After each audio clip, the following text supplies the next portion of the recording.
자, 오늘은 좀 흥미로운 얘기를 해볼까 하는데요. 세계 AI 시장을 이끌겠다는 대한민국의 아주 야심찬 계획, 그리고 그 모든 걸 한순간에 무너뜨릴 수도 있는 단 하나의 치명적인 약점에 대해서 깊이 파고들어 보겠습니다. 우선 이 모든 전략의 가장 기본이 되는 생각부터 한번 짚고 넘어가야 할 것 같아요.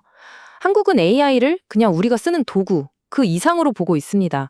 인간의 지능을 도와주고 더 나은 결정을 내리게 하고 복잡한 일을 함께 해결하는 진정한 협력자로 보는 거죠.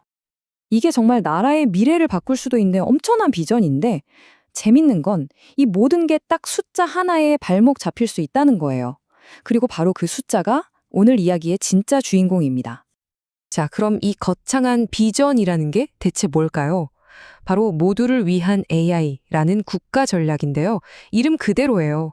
AI 시대가 왔을 때 그 혜택을 모두가 누리게 하겠다.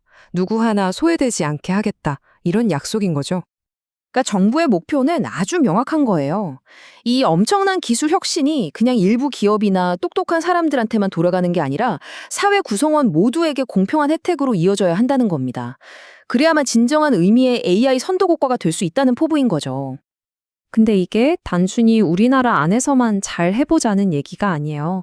한 걸음 더 나아가서 이 한국형 AI 모델 자체를 전 세계의 하나의 표준처럼 수출하겠다, 뭐 이런 일종의 소프트 파워 전략까지 담겨 있는 거죠. 자, 지금까지는 아주 원대한 계획에 대한 이야기였고요. 그럼 이제부터는 좀 냉정한 현실을 들여다볼 시간입니다. 아시겠지만 숫자는 거짓말을 안 하잖아요? 데이터를 보면 AI의 힘, 이거는 뭐 의심의 여지가 없어요. AI를 도입한 기업들 얘기를 들어보면 생산성은 그야말로 폭발적으로 늘고 비용은 확 줄고 의사결정은 훨씬 더 똑똑해졌다는 거예요. 이건 뭐 그냥 게임 체인저인 거죠. 그러니까 이게 그냥 일 좀 편해졌네 하는 수준이 아니라는 겁니다. AI를 쓰냐 안 쓰냐가 이제는 기업의 생존, 더 나아가서는 국가 경쟁력과 직결되는 문제가 됐다는 뜻이죠. 그런데 말이죠. 바로 여기에 아주 심각한 모순이 숨어 있습니다. 이렇게 눈부신 AI의 성공이 사실은 아주 굉장히 불안한 기반 위에 서 있다는 거죠. 뭐랄까, 마치 모래 위에 지은 성처럼요. 네, 바로 이 숫자, 0.8%. 이게 대체 무슨 뜻일까요? 우리나라 제조업체 중에서요, AI나 데이터 분석을 제대로 할 수 있는 전문가를 갖춘 곳의 비율입니다. 그러니까 100개 회사 중에 한 곳도 채 안 된다는 얘기예요. 충격적이죠? 아니, 기술은 이렇게 좋다고 증명이 됐고 성과도 눈에 보이는데 정작 이걸 다룰 사람이 없다는 거잖아요. 바로 이 엄청난 인재 격차, 이게 바로 대한민국 AI 비전의 가장 큰 약점, 아킬레스건인 셈입니다. 정부도 당연히 이 문제를 모를 리가 없죠. 그래서 이 어마어마한 격차를 어떻게든 메워보려고 세 개의 큰 기둥을 세운 청사진을 내놨습니다. 이 불안한 현실에서 저 밝은 미래로 건너갈 튼튼한 다리를 놓겠다는 거죠. 그 다리는 크게 세 가지 핵심 기둥으로 이루어져 있는데요. 첫째, 사람에 투자하고, 둘째, 산업에 힘을 실어주고, 마지막으로 윤리적인 틀을 만들어서 사회적인 신뢰를 쌓는 것, 바로 이겁니다. 자, 그럼 이 세 가지 큰 원칙들이 구체적으로 어떤 액션 플랜으로 이어지는지 하나씩 한번 뜯어볼까요? 첫 번째 기둥, 바로 사람을 키우는 것입니다. 목표가 정말 어마어마해요. 2026년까지 자그마치 100만 명의 디지털 인재를 키워내겠다는 건데요. 특히 그냥 이론만 아는 사람이 아니라 당장 현장에서 일할 수 있는 그런 실무 인력을 키우는 데 초점을 맞추고 있습니다. 이게 그냥 전문가, 몇 명 더 양성하자, 이런 차원의 얘기가 아니에요. 아예 교육 시스템의 판을 바꾸겠다는 겁니다. 어릴 때부터 우리가 영어, 수학 배우듯이 AI랑 데이터를 필수 과목으로 가르치겠다는 거니까요. 이건 정말 패러다임의 전환이죠. 두 번째 기둥은 산업에 힘을 실어주는 것인데요.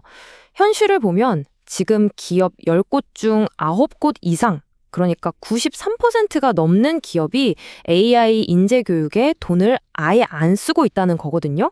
이 현실부터 어떻게든 깨야 하는 거죠. 그래서 정부가 팔에 걷어붙이고 나선 겁니다.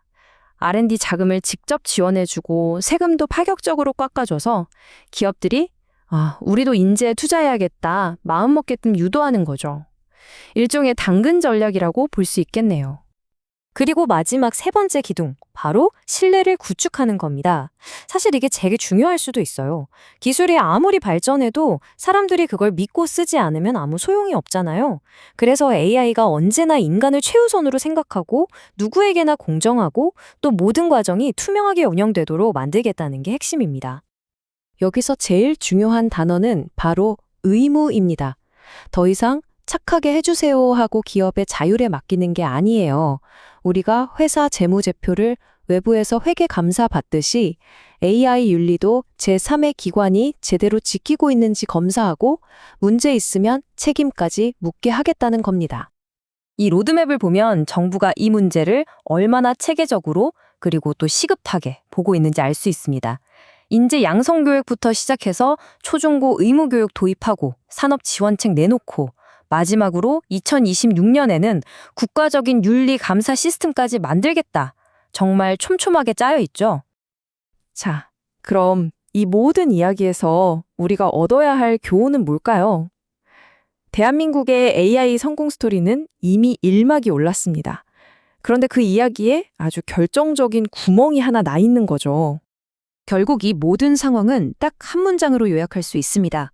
AI와 함께 살아가는 미래 국가라는 너무나 멋진 비전, 그리고 그 비전을 실현할 전문가가 1%도 채 안 되는 냉혹한 현실.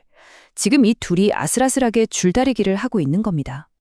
계획은 정말 거창하고 목표도 아주 분명합니다. 하지만 진짜 어려운 질문은 이제부터 시작 아닐까요?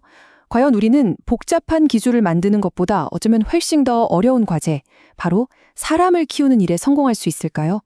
대한민국의 AI 미래는 바로 이 질문에 대한 대답에 달려 있다고 해도 과언이 아닐 겁니다.